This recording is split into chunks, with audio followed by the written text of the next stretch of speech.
Assalamualaikum warahmatullahi wabarakatuh. Bersyukur kepada Allah yang telah memberi karunia iman, Islam, ihsan, rezeki yang berkah, umur, dan banyak sekali yang tidak bisa disebut satu persatu. Salam dan sholawat kita sanjungkan kepada Nabi besar Muhammad Sallallahu Alaihi Wasallam. Itulah pemimpin kita yang wajib kita tiru dan kita contoh.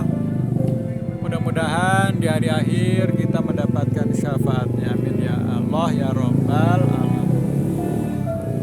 Pembahasan kita tentang surat Al-Hajj.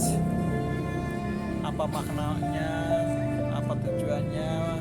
Ya, apa kisah-kisahnya, dan banyak hal yang perlu kita pelajari tentang surat Al-Hajj, dan kita harus sering membaca surat Al-Hajj. Mudah-mudahan pahalanya berlipat-lipat dan kita dicintai oleh Allah Subhanahu wa Ta'ala. Maka harus sering membaca surat Al-Hajj. Surat Al-Hajj. Surat Al-Hajj termasuk golongan surat-surat Madaniyah. Terdiri atas 78 ayat. Sedangkan menurut pendapat sebagian ahli tafsir, termasuk golongan surat-surat Makkiyah. Sebab perbedaan ini adalah karena sebagian ayat-ayat surat ini ada yang diturunkan di Mekah dan sebagian lagi diturunkan di Madinah. Dinamakan surat Al-Hajj karena surat ini mengemukakan hal-hal yang berhubungan dengan ibadah haji,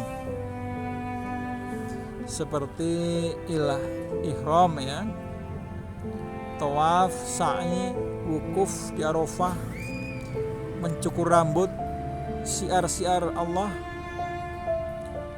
faedah-faedah dan hikmah-hikmah disyariatkannya haji. Ditegaskan pula bahwa ibadah haji itu telah disyariatkan di masa Nabi Ibrahim alaihissalam, dan Ka'bah didirikan oleh Nabi Ibrahim alaihissalam bersama putranya Ismail alaihissalam. Menurut Al-Ghaznawi, surat Al-Hajj termasuk di antara surat-surat yang ajaib, diturunkan di malam dan di siang hari, dalam musafir dan dalam keadaan tidak musafir. Ada ayat-ayat yang diturunkan di Mekah dan ada pula yang diturunkan di Madinah. Isinya ada yang berhubungan dengan peperangan dan ada pula yang berhubungan dengan perdamaian. Ada ayat-ayatnya yang muhkam dan ada pula yang mutasyabihat. Sedangkan pokok-pokok isinya pertama tentang keimanan. Keimanan tentang adanya kebangkitan dan huru-hara hari kiamat, dan susunan alam semesta. Dapat diambil bukti-bukti tentang adanya Allah Maha Pencipta. Yang kedua tentang hukum-hukum. Kewajiban berhaji bagi kaum muslimin, dan haji telah disyariatkan pada masa Ibrahim alaihissalam. Hukum berkata dusta, larangan menyembah berhala, binatang-binatang yang halal dimakan, hukum menghalang-halangi manusia dari jalan Allah dan Masjidil Haram, keizinan berperang untuk mempertahankan diri dan agama, hukum-hukum yang berhubungan dengan haji. Dan yang ketiga, yang lain-lain misalnya membantah kebenaran tanpa pengetahuan adalah perbuatan yang tercela. Tanda-tanda takwa yang sampai ke hati.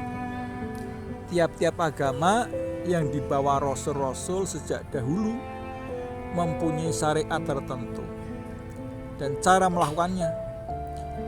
Pahala orang yang mati dalam berhijrah di jalan Allah.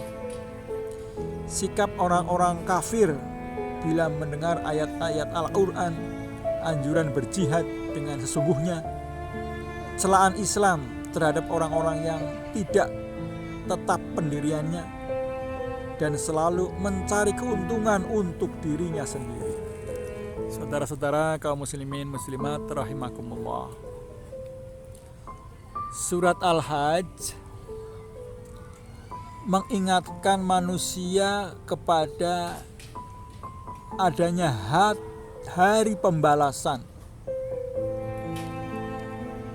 dengan mengemukakan bukti-bukti tentang kejadian dan proses perkembangan manusia, hidup dan tumbuh-tumbuhan, hewan, dan semuanya yang ada di muka bumi ini adalah ciptaan Allah Subhanahu wa Ta'ala. Oleh sebab itu sudah sewajarnya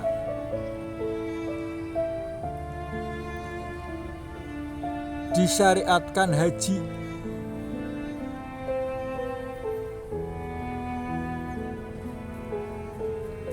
Dan kita manusia harus bersyukur, menyembah Allah